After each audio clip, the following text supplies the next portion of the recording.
Hi, I'm Tom Cotton. I'm proud to represent the people of Arkansas in Congress.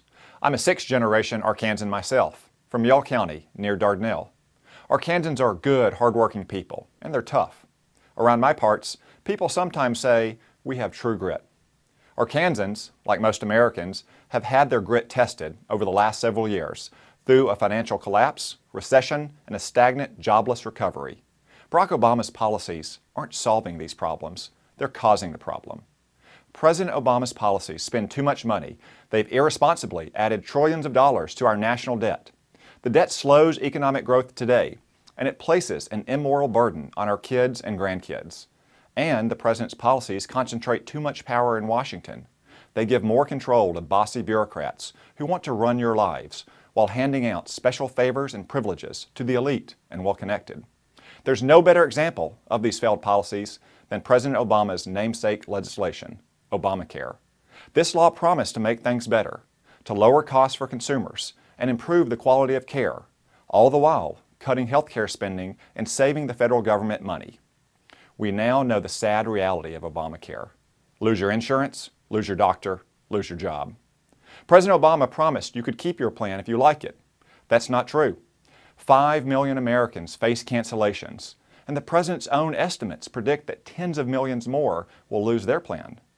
Many more are losing access to their family doctors, specialists, and local hospitals. And the nonpartisan Congressional Budget Office projects Obamacare will cost the equivalent of at least 2.5 million full-time jobs. What do we get for all this pain?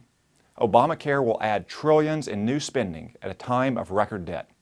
It will mean less money in workers' paychecks, or less capital for businesses to expand and grow.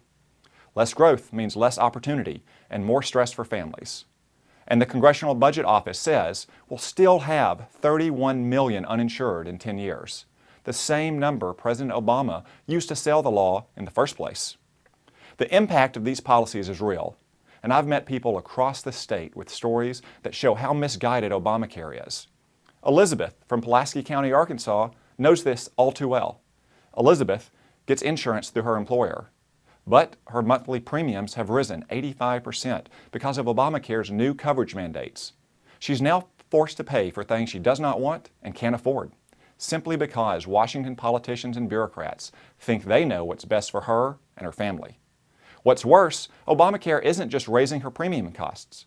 Elizabeth now takes home less total pay than she did in 2011, and that's after 2 raises and a promotion. She stopped shopping at locally owned businesses because she can't afford their prices. So Obamacare is hurting her local community too.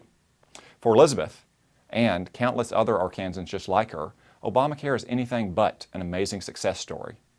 Her story shows us that this law and the president's policies are fundamentally flawed. They're wrong for Arkansas, and they're wrong for America.